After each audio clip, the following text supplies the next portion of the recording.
ॐ ॐ ओंकाररूपं त्र्यमिति च परं यत्स्वरूपं तुरीयं त्रैगुण्यातीतनीलं कलयति मनसस्तेजसिन्दूरमूर्तिं योगीन्द्रैर्ब्रह्मरन्ध्रैः सकलगुणमयं श्रीहरेन्द्रेण सङ्गम् गं गं गं गं गणेशं गजमुखमभितो व्यापकं चिन्तयन्ति वं वं वं विघ्नराजं भजति निजभुजे दक्षिणे न्यस्तशुण्डं क्रं क्रं क्रं क्रोधमुद्रा दलितरिपुबलं कल्पवृक्षस्य मूले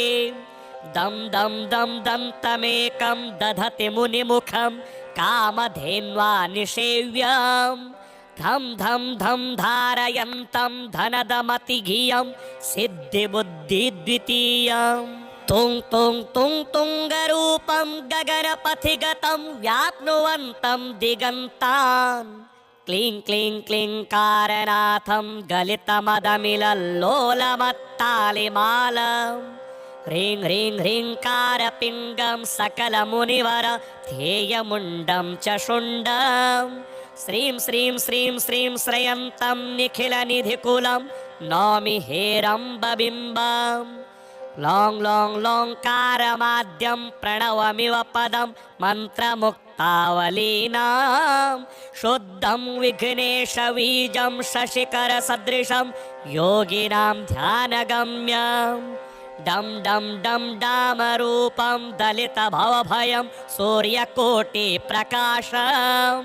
यं यं यं यज्ञनाथं जपति मुनिवरो बाह्यमभ्यन्तरं च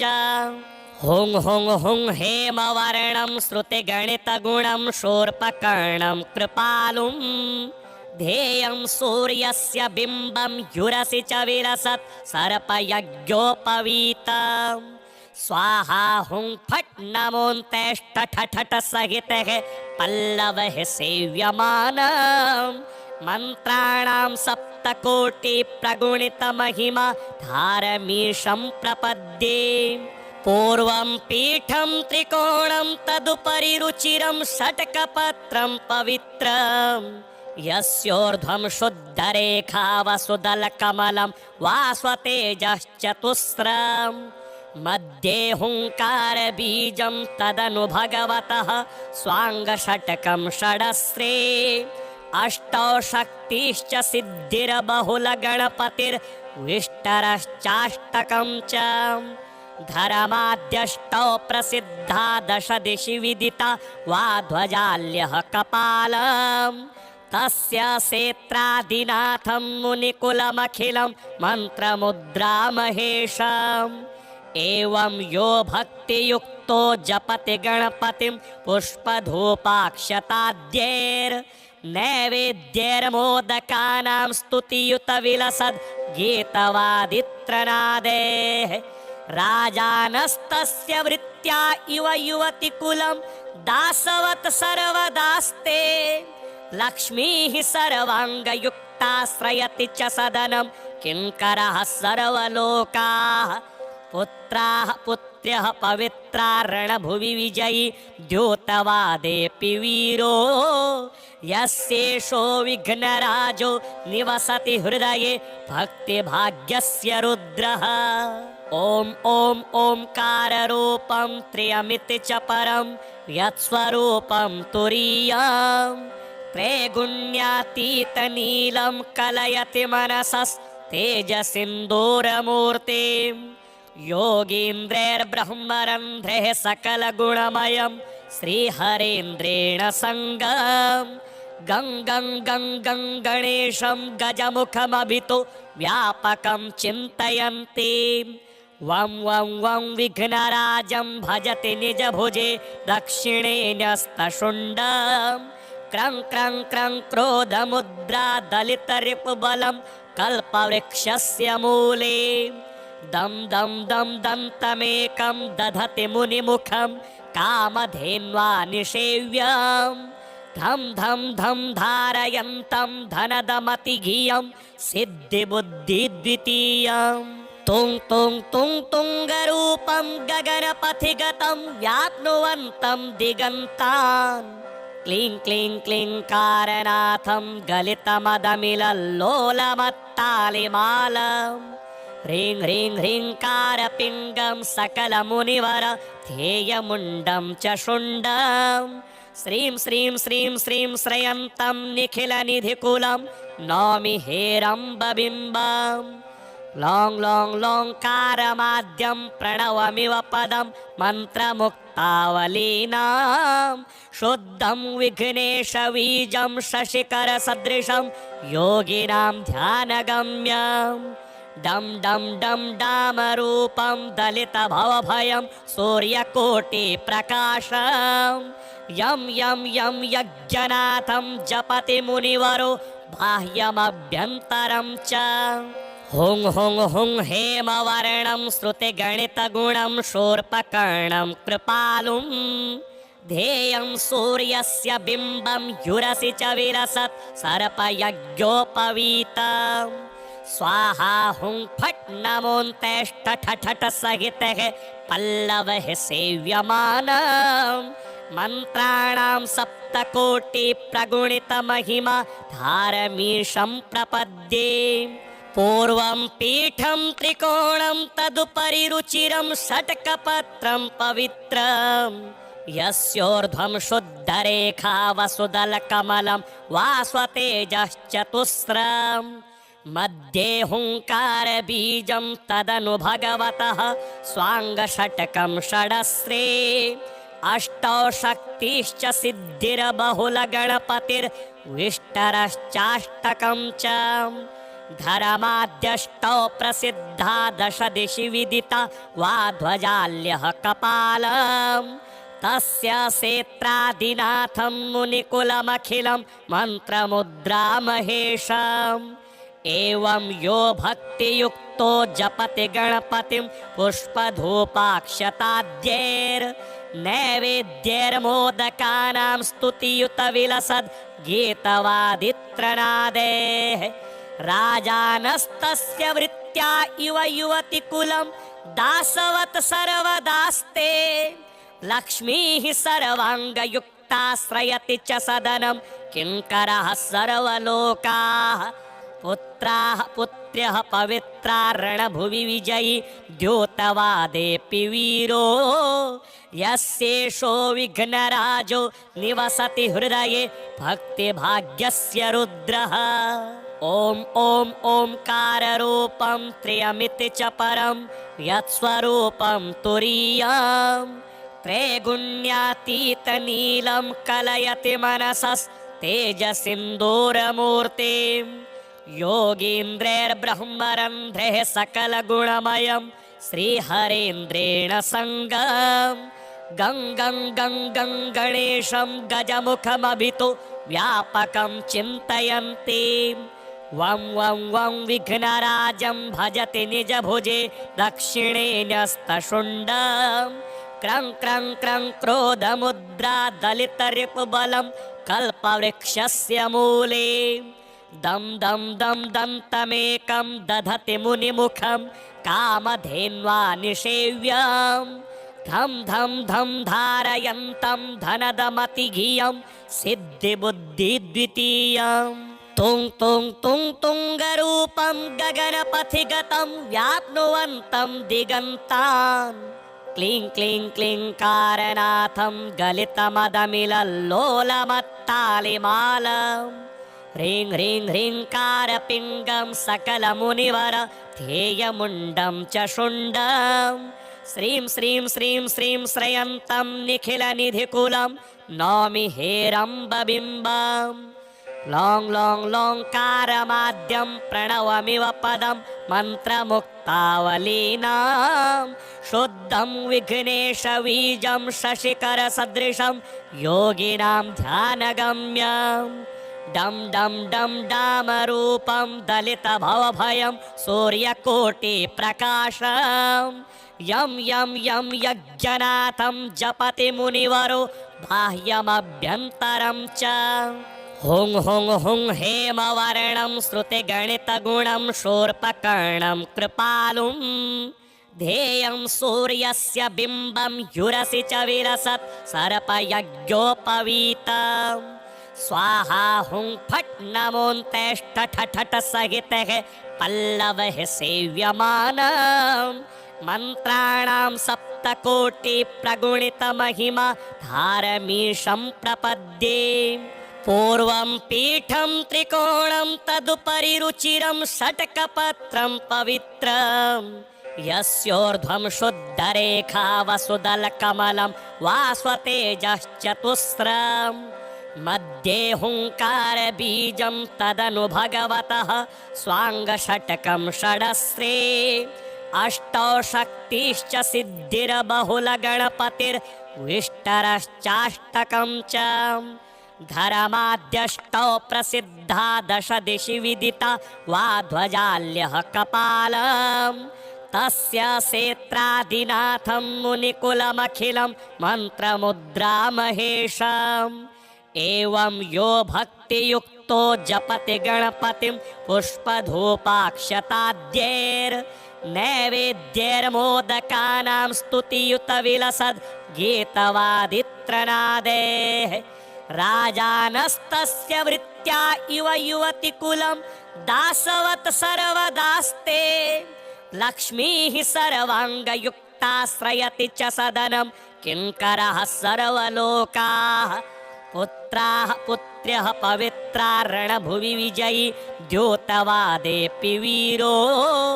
यस्येषो विघ्नराजो निवसति हृदये भक्तिभाग्यस्य रुद्रः ॐ ॐ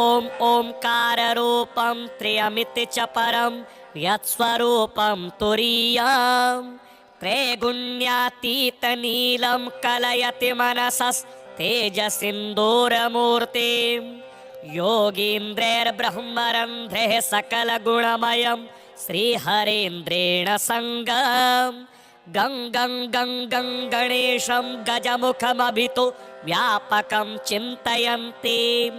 वं वं वं विघ्नराजं भजति निजभुजे दक्षिणे न्यस्तशुण्डम् क्रं क्रं क्रं क्रोधमुद्रा दलितरिपुबलं कल्पवृक्षस्य मूले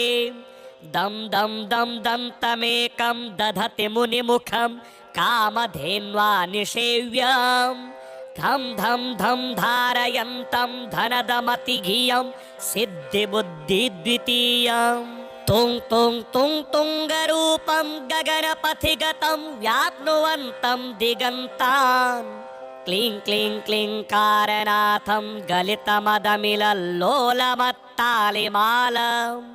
ह्रीं ह्रीं ह्रीङ्कारपिङ्गं सकलमुनिवर ध्येयमुण्डं च शुण्डं श्रीं श्रीं श्रीं श्रीं श्रयन्तं निखिलनिधिकुलं नौमि हेरम्बबिम्बम् लों लों लोङ्कारमाद्यं प्रणवमिव पदं मन्त्रमुक्तावलीनां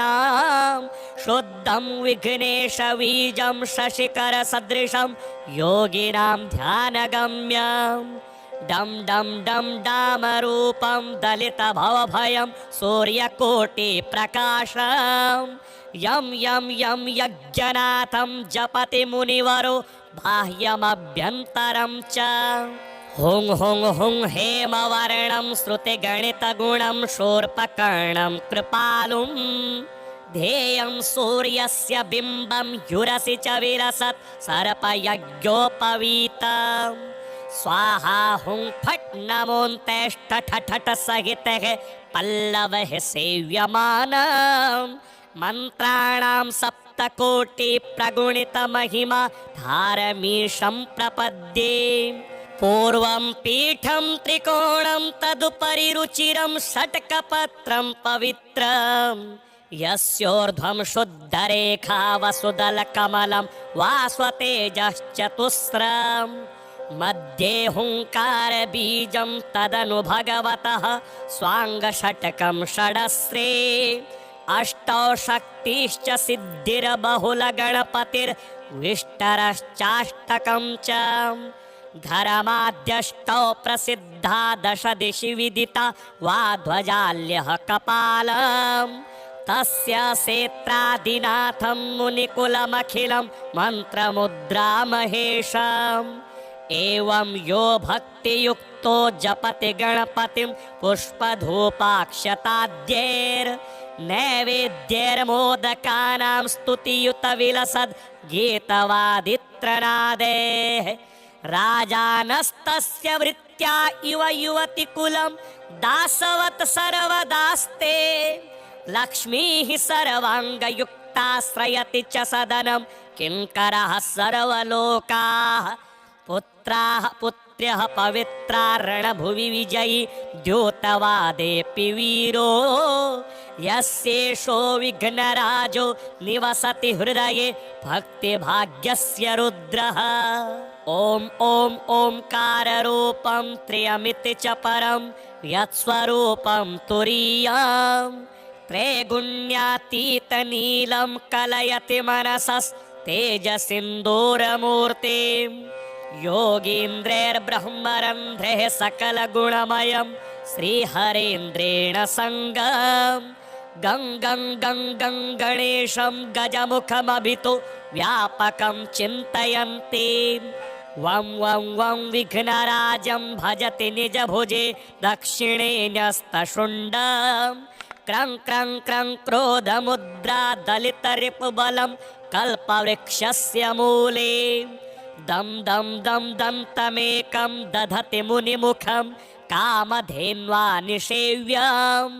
धं धं धं धारयन्तं धनदमतिघियं सिद्धिबुद्धिद्वितीयम् तुं तुं तुं तुङ्गरूपं गगनपथिगतं व्याप्नुवन्तं दिगन्तान् क्लीं क्लीं क्लीङ्कारनाथं गलितमदमिलल्लोलमत्तालिमालम् ह्रीं ह्रीं ह्रीङ्कारपिङ्गं सकलमुनिवर ध्येयमुण्डं च शुण्डं श्रीं श्रीं श्रीं श्रीं श्रयन्तं निखिलनिधिकुलं नौमि हेरम्बबिम्बम् लों लों लोङ्कारमाद्यं प्रणवमिव पदं मन्त्रमुक्तावलीनां शुद्धं विघ्नेशबीजं शशिकरसदृशं योगिनां ध्यानगम्यम् डं डं डं डामरूपं दलितभवभयं सूर्यकोटिप्रकाशम् यं यं यं यज्ञनाथं जपति मुनिवरो बाह्यमभ्यन्तरं च हुं हुं हुं हेमवर्णं श्रुतिगणितगुणं शूर्पकर्णं कृपालुं ध्येयं सूर्यस्य बिम्बं युरसि च विलसत् सर्पयज्ञोपवीतम् स्वाहा हुं फट् नमोऽन्तेष्टठठठ सहितः पल्लवः सेव्यमानम् मन्त्राणां सप्तकोटि प्रगुणितमहिमा धारमीशं प्रपद्ये पूर्वं पीठं त्रिकोणं तदुपरि रुचिरं षट्कपत्रं पवित्रम् यस्योर्ध्वं शुद्धरेखा वसुदलकमलं वास्वतेजश्चतुस्रम् मध्ये हुङ्कारबीजं तदनु भगवतः स्वाङ्गषट्कं षडस्रे अष्टौ शक्तिश्च सिद्धिर्बहुलगणपतिर्विष्टरश्चाष्टकं च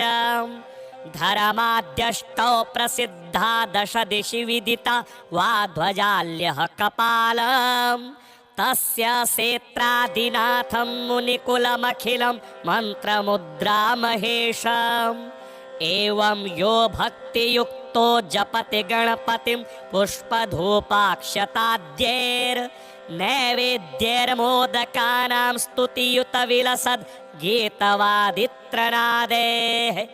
राजानस्तस्य वृत्त्या इव युवतिकुलं दासवत् सर्वदास्ते लक्ष्मीः सर्वाङ्गयुक्ताश्रयति च सदनं किङ्करः सर्वलोकाः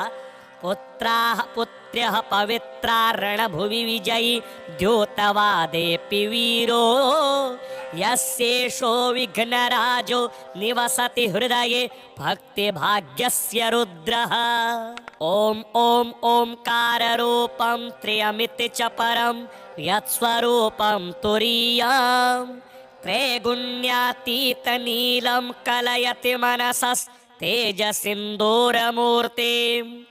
योगीन्द्रैर्ब्रह्मरन्ध्रैः सकलगुणमयं श्रीहरेन्द्रेण सङ्गम् गं गं गं गं गणेशं गजमुखमभितो व्यापकं चिन्तयन्ति वं वं वं विघ्नराजं भजति निजभुजे दक्षिणे न्यस्तशुण्डं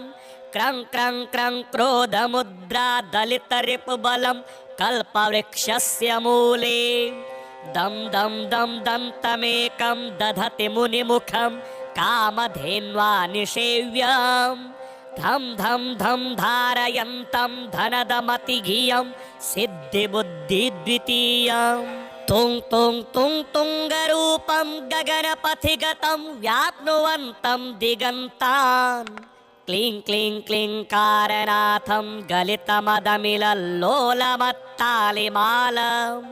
ह्रीं ह्रीं ह्रीङ्कारपिङ्गं सकलमुनिवर ध्येयमुण्डं च शुण्डम् श्रीं श्रीं श्रीं श्रीं श्रयन्तं निखिलनिधिकुलं नौमि हेरम्बबिम्बं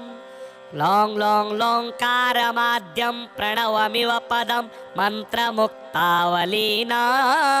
शुद्धं विघ्नेशबीजं शशिकरसदृशं योगिनां ध्यानगम्यम् डं डं डं डामरूपं दलितभवभयं सूर्यकोटिप्रकाशम् यं यं यं यज्ञनाथं जपति मुनिवरो बाह्यमभ्यन्तरं च हुं हुं हुं हेमवर्णं श्रुतिगणितगुणं शूर्पकर्णं कृपालुं ध्येयं सूर्यस्य बिम्बं युरसि च विलसत् सर्पयज्ञोपवीतम् स्वाहा हुं फट् नमोऽन्तेष्ठठठ सहितः पल्लवः सेव्यमानम् मन्त्राणां सप्तकोटि प्रगुणितमहिमा धारमीशं प्रपद्ये पूर्वं पीठं त्रिकोणं तदुपरि रुचिरं षट्कपत्रं पवित्रम् यस्योर्ध्वं शुद्धरेखा वसुदलकमलं वास्वतेजश्चतुस्रम् मध्ये हुङ्कारबीजं तदनु भगवतः स्वाङ्गषट्कं षडस्रे अष्टौ शक्तिश्च सिद्धिर्बहुलगणपतिर्विष्टरश्चाष्टकं च धर्माद्यष्टौ प्रसिद्धा दश दिशि विदिता वा ध्वजाल्यः कपालम् तस्य सेत्रादिनाथं मुनिकुलमखिलं मन्त्रमुद्रामहेशम् एवं यो भक्तियुक्तो जपति गणपतिं पुष्पधूपाक्षताद्यैर्नैवेद्यैर्मोदकानां स्तुतियुतविलसद् गीतवादित्रनादेः राजानस्तस्य वृत्त्या इव युवतिकुलं दासवत् सर्वदास्ते लक्ष्मीः सर्वाङ्गयुक्ताश्रयति च सदनं किङ्करः सर्वलोकाः पुत्राः पुत्र्यः पवित्रा रणभुवि विजयी द्योतवादेऽपि वीरो यस्येषो विघ्नराजो निवसति हृदये भक्तिभाग्यस्य रुद्रः ॐ ॐ ओंकाररूपं त्र्यमिति च परं यत्स्वरूपं तुरीयम् त्रैगुण्यातीतनीलं कलयति मनसस्तेजसिन्दूरमूर्तिं योगीन्द्रैर्ब्रह्मरन्ध्रैः सकलगुणमयं श्रीहरेन्द्रेण सङ्गम् गं गं गं गं गणेशं गजमुखमभितो व्यापकं चिन्तयन्ति वं वं वं विघ्नराजं भजति निजभुजे दक्षिणे न्यस्तशुण्डं क्रं क्रं क्रं क्रोधमुद्रा दलितरिपुबलं कल्पवृक्षस्य मूले दं दं दं दन्तमेकं दधति मुनिमुखं कामधेन्वा निषेव्यम् धम धम धम धारयन्तं धनदमतिघियं सिद्धिबुद्धिद्वितीयं तुं तुं तुं तुङ्गरूपं गगनपथिगतं व्याप्नुवन्तं दिगन्तान् क्लीं क्लीं क्लीङ्कारनाथं गलितमदमिलल्लोलमत्तालिमालम् ह्रीं ह्रीं ह्रीङ्कारपिङ्गं सकलमुनिवर ध्येयमुण्डं च शुण्डं श्रीं श्रीं श्रीं श्रीं श्रयन्तं निखिलनिधिकुलं नौमि हेरम्बबिम्बम् लौं लौं लौङ्कारमाद्यं प्रणवमिव पदं मन्त्रमुक्तावलीनां शुद्धं विघ्नेशबीजं शशिकरसदृशं योगिनां ध्यानगम्यम् डं डं डं डामरूपं दलितभवभयं सूर्यकोटिप्रकाशं यं यं यं यज्ञनाथं जपति मुनिवरो बाह्यमभ्यन्तरं च हुं हुं हुं हेमवर्णं श्रुतिगणितगुणं शूर्पकर्णं कृपालुं ध्येयं सूर्यस्य बिम्बं युरसि च विरसत् सर्पयज्ञोपवीतम् स्वाहा हुं फट् नमोऽन्तेष्ठठठ सहितः पल्लवः सेव्यमानम् मन्त्राणां सप्तकोटिप्रगुणितमहिमा धारमीशं प्रपद्ये पूर्वं पीठं त्रिकोणं तदुपरि रुचिरं षट्कपत्रं पवित्रम् यस्योर्ध्वं शुद्धरेखा वसुदलकमलं वास्वतेजश्चतुस्रम् मध्ये हुङ्कारबीजं तदनु भगवतः स्वाङ्गषट्कं षडस्रे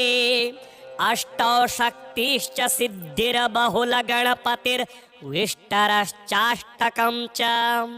धर्माद्यष्टौ प्रसिद्धा दश दिशि विदिता वा ध्वजाल्यः कपालम् तस्य सेत्रादिनाथं मुनिकुलमखिलं मन्त्रमुद्रामहेशम् एवं यो भक्तियुक्तो जपति गणपतिं पुष्पधूपाक्षताद्यैर्नैवेद्यैर्मोदकानां स्तुतियुतविलसद् गीतवादित्रनादेः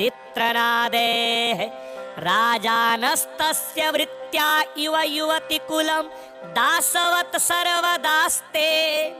लक्ष्मीः सर्वाङ्गयुक्ताश्रयति च सदनं किङ्करः सर्वलोकाः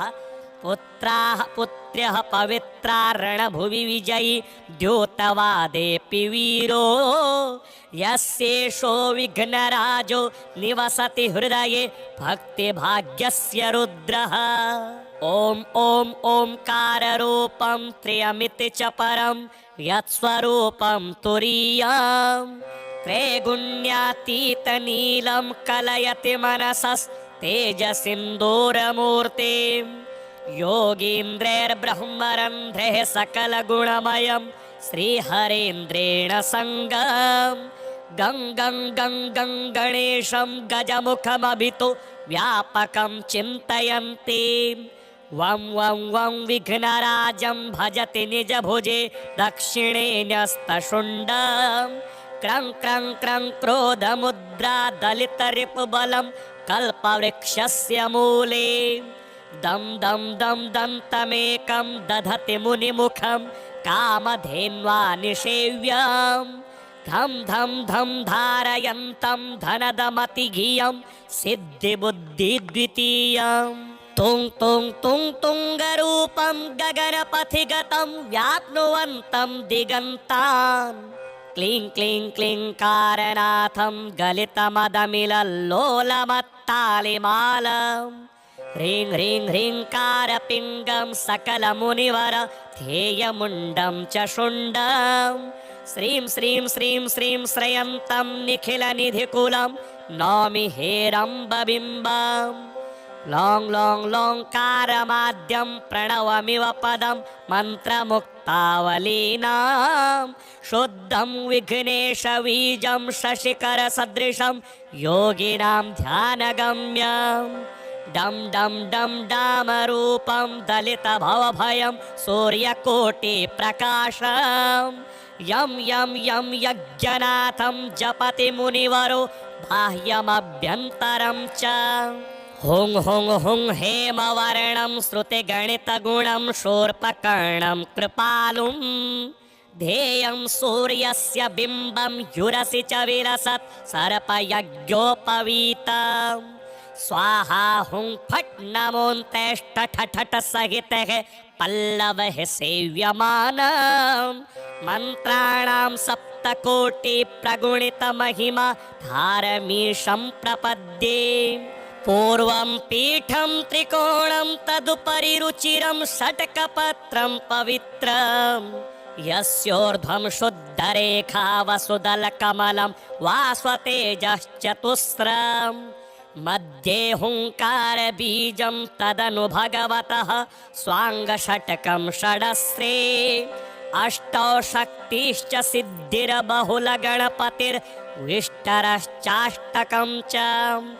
धर्माद्यष्टौ प्रसिद्धा दश दिशि विदिता वा ध्वजाल्यः कपालम् तस्य सेत्रादिनाथं मुनिकुलमखिलं मन्त्रमुद्रामहेशम् एवं यो भक्तियुक्तो जपति गणपतिं पुष्पधूपाक्षताद्यैर्नैवेद्यैर्मोदकानां स्तुतियुतविलसद् गीतवादित्रनादेः राजानस्तस्य वृत्त्या इव युवतिकुलं दासवत् सर्वदास्ते लक्ष्मीः सर्वाङ्गयुक्ताश्रयति च सदनं किङ्करः सर्वलोकाः पुत्राः पुत्र्यः पवित्रा रणभुवि विजयी द्योतवादेऽपि वीरो यस्येषो विघ्नराजो निवसति हृदये भक्तिभाग्यस्य रुद्रः ॐ ॐ ओंकाररूपं त्र्यमिति च परं यत्स्वरूपं तुरीयम् त्रैगुण्यातीतनीलं कलयति मनसस्तेजसिन्दूरमूर्तिम् योगीन्द्रैर्ब्रह्मरन्ध्रैः सकलगुणमयं श्रीहरेन्द्रेण सङ्गं गं गं गं गं गणेशं गजमुखमभितो व्यापकं चिन्तयन्ति वं वं वं विघ्नराजं भजति निजभुजे दक्षिणे न्यस्तशुण्डम् क्रं क्रं क्रं क्रोधमुद्रा दलितरिपुबलं कल्पवृक्षस्य मूले दं दं दं दन्तमेकं दधति मुनिमुखं कामधेन्वा निषेव्यं धं धं धं धारयन्तं धनदमतिघियं सिद्धिबुद्धिद्वितीयम् तुं तुं तुं तुङ्गरूपं गगनपथिगतं व्याप्नुवन्तं दिगन्तान् क्लीं क्लीं क्लीङ्कारनाथं गलितमदमिलल्लोलमत्तालिमालम् ह्रीं ह्रीं ह्रीङ्कारपिङ्गं सकलमुनिवर ध्येयमुण्डं च शुण्डं श्रीं श्रीं श्रीं श्रीं श्रयन्तं निखिलनिधिकुलं नौमि हेरम्बबिम्बम् लों लों लोङ्कारमाद्यं प्रणवमिव पदं मन्त्रमुक्तावलीनां शुद्धं विघ्नेशबीजं शशिकरसदृशं योगिनां ध्यानगम्यम् डं डं डं डामरूपं दलितभवभयं सूर्यकोटिप्रकाशम् यं यं यं यज्ञनाथं जपति मुनिवरो बाह्यमभ्यन्तरं च हुं हुं हुं हेमवर्णं श्रुतिगणितगुणं शूर्पकर्णं कृपालुं ध्येयं सूर्यस्य बिम्बं युरसि च विलसत् सर्पयज्ञोपवीतम् स्वाहा हुं फट् नमोऽन्तेष्टठठठ सहितः पल्लवः सेव्यमानम् मन्त्राणां सप्तकोटि प्रगुणितमहिमा धारमीशं प्रपद्ये पूर्वं पीठं त्रिकोणं तदुपरि रुचिरं षट्कपत्रं पवित्रम् यस्योर्ध्वं शुद्धरेखा वसुदलकमलं वास्वतेजश्चतुस्रम् मध्ये हुङ्कारबीजं तदनु भगवतः स्वाङ्गषट्कं षडस्रे अष्टौ शक्तिश्च सिद्धिर्बहुलगणपतिर्विष्टरश्चाष्टकं च धर्माद्यष्टौ प्रसिद्धा दश दिशि विदिता वा ध्वजाल्यः कपालम् तस्य सेत्रादिनाथं मुनिकुलमखिलं मन्त्रमुद्रामहेशाम् एवं यो भक्तियुक्तो जपति गणपतिं पुष्पधूपाक्षताद्यैर्नैवेद्यैर्मोदकानां स्तुतियुतविलसद् गीतवादित्रनादेः राजानस्तस्य वृत्त्या इव युवतिकुलं दासवत् सर्वदास्ते लक्ष्मीः सर्वाङ्गयुक्ताश्रयति च सदनं किङ्करः सर्वलोकाः पुत्राः पुत्र्यः पवित्रा रणभुवि विजयी द्योतवादेऽपि वीरो यस्येषो विघ्नराजो निवसति हृदये भक्तिभाग्यस्य रुद्रः ॐ ॐ ओंकाररूपं त्र्यमिति च परं यत्स्वरूपं तुरीयम् त्रैगुण्यातीतनीलं कलयति मनसस्तेजसिन्दूरमूर्तिं योगीन्द्रैर्ब्रह्मरन्ध्रैः सकलगुणमयं श्रीहरेन्द्रेण सङ्गं गं गं गं गं गणेशं गजमुखमभितो व्यापकं चिन्तयन्ति वं वं वं विघ्नराजं भजति निजभुजे दक्षिणे न्यस्तशुण्डम् क्रं क्रं क्रं क्रोधमुद्रा दलितरिपुबलं कल्पवृक्षस्य मूले दं दं दं दन्तमेकं दधति मुनिमुखं कामधेन्वा निषेव्यं धं धं धं धारयन्तं धनदमतिघियं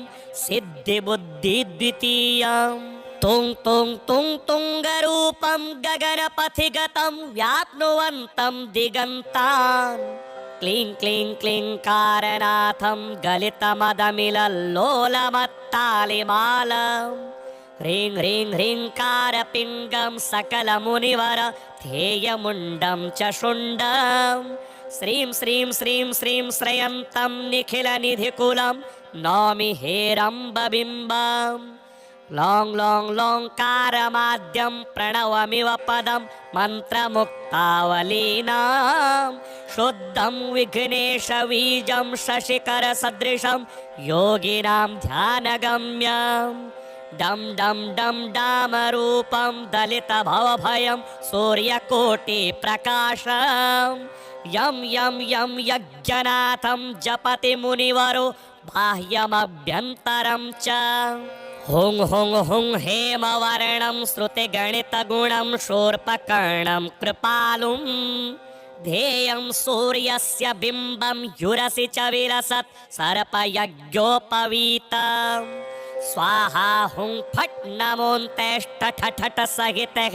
पल्लवः सेव्यमानम् मन्त्राणां सप्तकोटि प्रगुणितमहिमा धारमीशं प्रपद्ये पूर्वं पीठं त्रिकोणं तदुपरि रुचिरं षट्कपत्रं पवित्रं यस्योर्ध्वं शुद्धरेखा वसुदलकमलं वास्वतेजश्चतुस्रं मध्ये हुङ्कारबीजं तदनु भगवतः स्वाङ्गषट्कं षडस्रे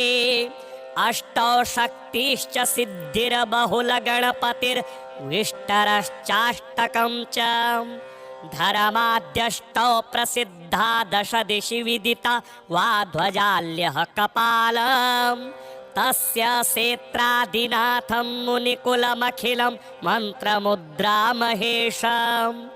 एवं यो भक्तियुक्तो जपति गणपतिं पुष्पधूपाक्षताद्यैर्नैवेद्यैर्मोदकानां स्तुतियुतविलसद् गीतवादित्रनादेः राजानस्तस्य वृत्त्या इव युवतिकुलं दासवत् सर्वदास्ते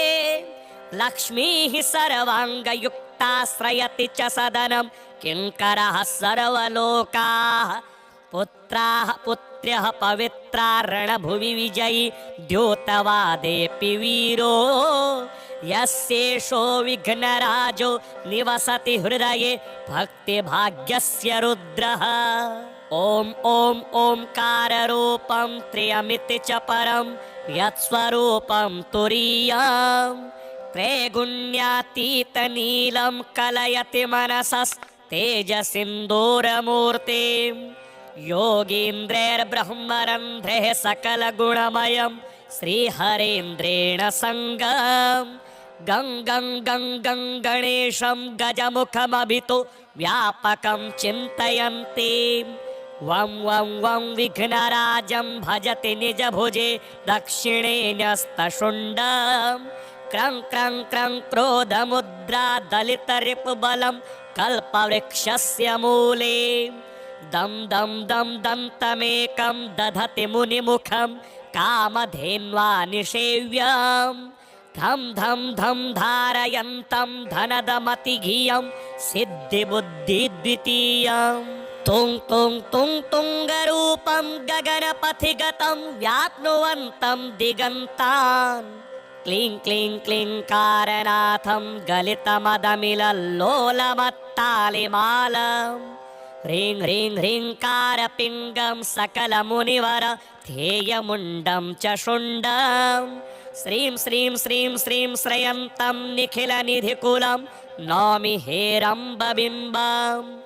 लों लों लोङ्कारमाद्यं प्रणवमिव पदं मन्त्रमुक्तावलीनां शुद्धं विघ्नेशबीजं शशिकरसदृशं योगिनां ध्यानगम्यं डं डं डं डामरूपं दलितभवभयं सूर्यकोटिप्रकाशं यं यं यं यज्ञनाथं जपति मुनिवरो बाह्यमभ्यन्तरं च हुं हुं हुं हेमवर्णं श्रुतिगणितगुणं शूर्पकर्णं कृपालुं ध्येयं सूर्यस्य बिम्बं युरसि च विलसत् सर्पयज्ञोपवीतं स्वाहा हुं फट् नमोऽन्तेष्टठठठ सहितः पल्लवः सेव्यमानं मन्त्राणां सप्तकोटिप्रगुणितमहिमा धारमीशं प्रपद्ये पूर्वं पीठं त्रिकोणं तदुपरि रुचिरं षट्कपत्रं पवित्रं यस्योर्ध्वं शुद्धरेखा वसुदलकमलं वास्वतेजश्चतुस्रं मध्ये हुङ्कारबीजं तदनु भगवतः स्वाङ्गषट्कं षडस्रे अष्टौ शक्तिश्च सिद्धिरबहुलगणपतिर्विष्टरश्चाष्टकं च धरमाद्यष्टौ प्रसिद्धा दशदिशि विदिता वा ध्वजाल्यः कपालं तस्य सेत्रादिनाथं मुनिकुलमखिलं मन्त्रमुद्रामहेशम् एवं यो भक्तियुक्तो जपति गणपतिं पुष्पधूपाक्षताद्यैर्नैवेद्यैर्मोदकानां स्तुतियुतविलसद् गीतवादित्रनादेः राजानस्तस्य वृत्त्या इव युवतिकुलं दासवत् सर्वदास्ते लक्ष्मीः सर्वाङ्गयुक्ताश्रयति च सदनं किङ्करः सर्वलोकाः पुत्राः पुत्र्यः पवित्रा रणभुवि विजयी द्योतवादेऽपि वीरो यस्येषो विघ्नराजो निवसति हृदये भक्तिभाग्यस्य रुद्रः।